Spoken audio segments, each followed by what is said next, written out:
South India shopping mall, the wedding మంత్ర, సరికొత్త wedding collection, south India shopping mall.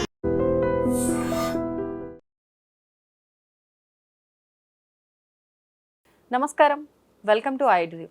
ధర్మ మార్గం with Vijitha కార్యక్రమానికి స్వాగతం.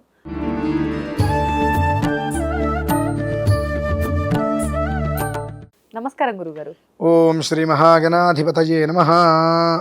గురుగారు, సంతోషం ప్రతి ఒక్కరు కోరుకునేదే సంతోషం. అంటే కష్టాలు లేకుండా ఉన్నాము కోరుకోవడానికి, అనుభవించడానికి నక్కకి నాగలో కొంచెం తేడా ఉందండి. ఏంటి అసలు నిజంగా సంతోషం అంటే ఏంటి? ఇప్పుడు ఏదైనా ఒక వస్తువు కావాలనిపించింది, ఆ వస్తువు కొనుక్కున్నాం, సంతోషంగా ఉంటాం. అది ఆ క్షణం వరకు, అది పాతపడేంత వరకే.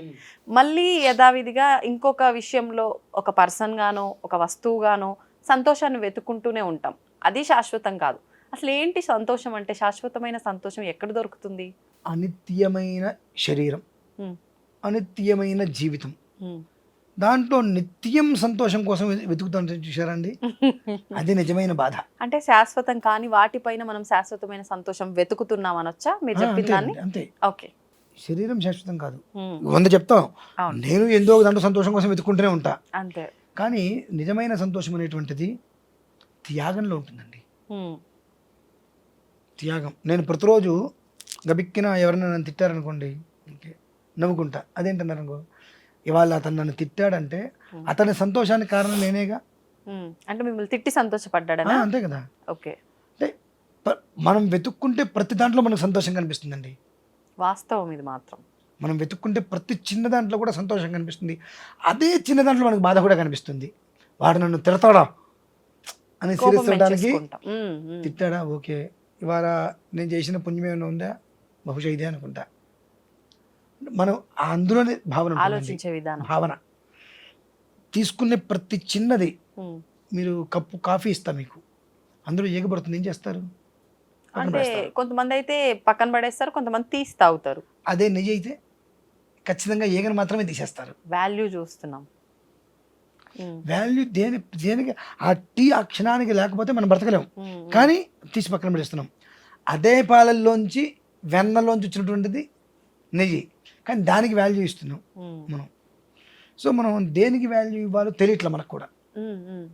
వాల్యూ ప్రతి దానికి ఉందమ్మా, వాల్యూ ప్రతి దానికి ఉంది. కానీ ఏంటంటే మనం అన్నింటికి వాల్యూ ఇవ్వలేకపోతున్నాం. కాబట్టి మనకు బాధ మినహాయిస్తే సంతోషం లేదు.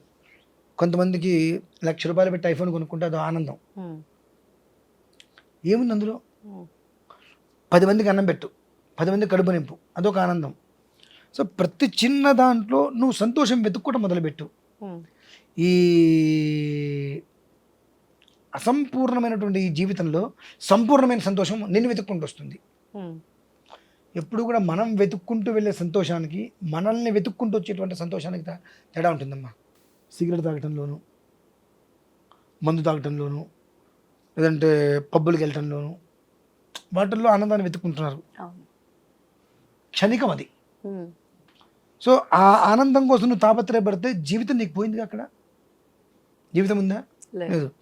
కానీ నువ్వు ప్రతి ఒక్కదాన్ని ఆనందంగానే చూడటం మొదలుపెట్టు. నీ జీవితంలో బాధ ఎందుకు ఉంటుంది? అసలు ఉంటుందా? అంటే బాధకైనా సంతోషానికైనా కారణం మన మనస్సు. ఆ మనస్సుకి మెదడుకి సంబంధం ఉండదండి. ఆ రెండు ఇబ్బందులు పడుతూ ఉంటాయి.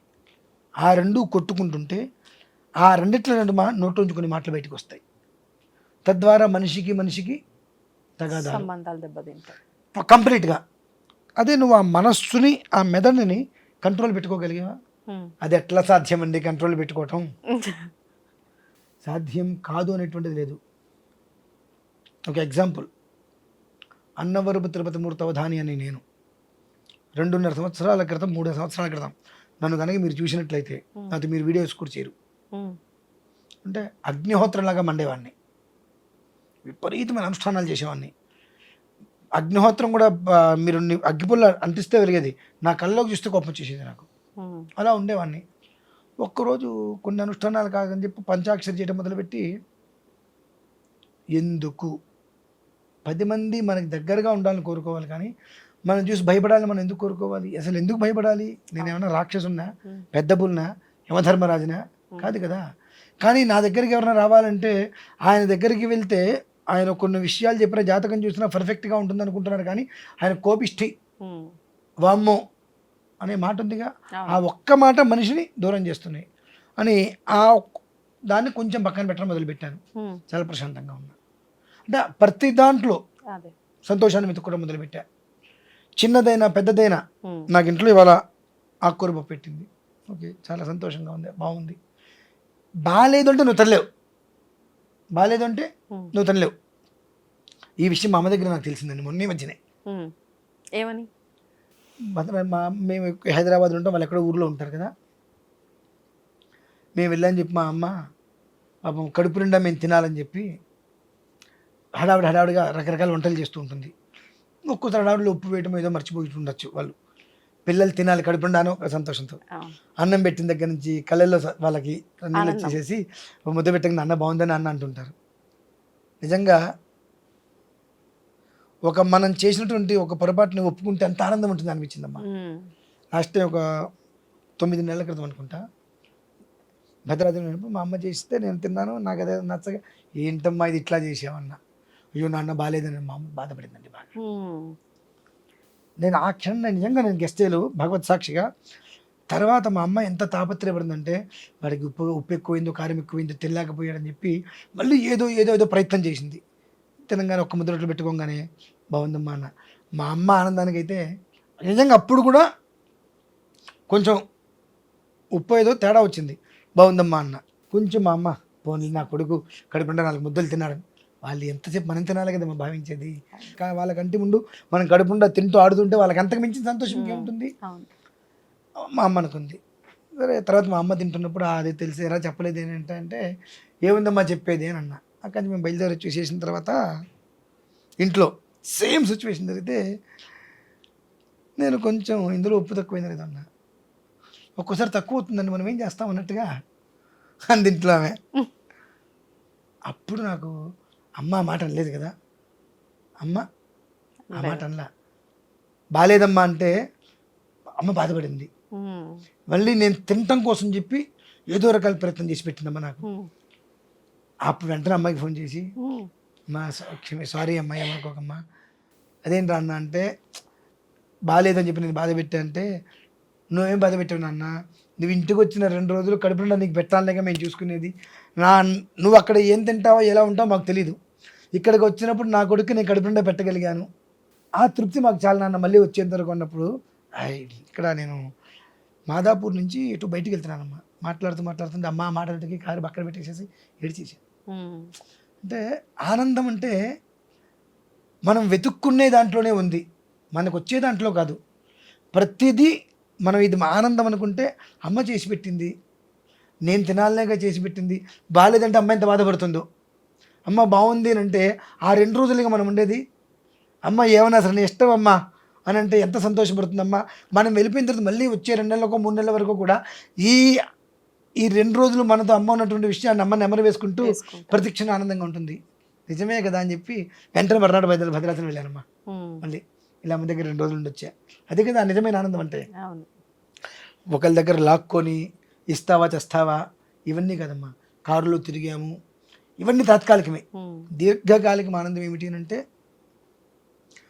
మన కోసం అమ్మ నాన్న అన్నయ్య వదిన పిల్లల భార్య పిల్లల ఎక్స్ఎక్సెస్ ఎవరైనా XYZ అంటారు, మన గురించి ఒక మనిషి ఆలోచిస్తున్నాడు అంటే అంతకుమించి అదృష్టం ఇంకేముంటుందమ్మా. ప్రతిక్షణం నువ్వు తిన్నావా లేదా, ఉన్నావు, ఏం చేస్తున్నావు, ఎలా ఉన్నావు, అలా అడిగేటువంటి వ్యక్తి మన కోసం ఒక మనిషి ఉన్నాడు అని అంటే దాని మించిన ఆనందం ఇంకేముంది. ఇంకా వాళ్ళ కోసం మన జీవితం మొత్తం ధారపోసేయచ్చు. వాళ్ళ అమ్మ కావచ్చు, నాన్న కావచ్చు, ఎవరైనా కావచ్చు. అంటే పలకరించే మాటను బట్టే వాళ్ళకి మన మీద అంత ప్రేమ ఉందో కూడా తెలిసిపోతుందమ్మా.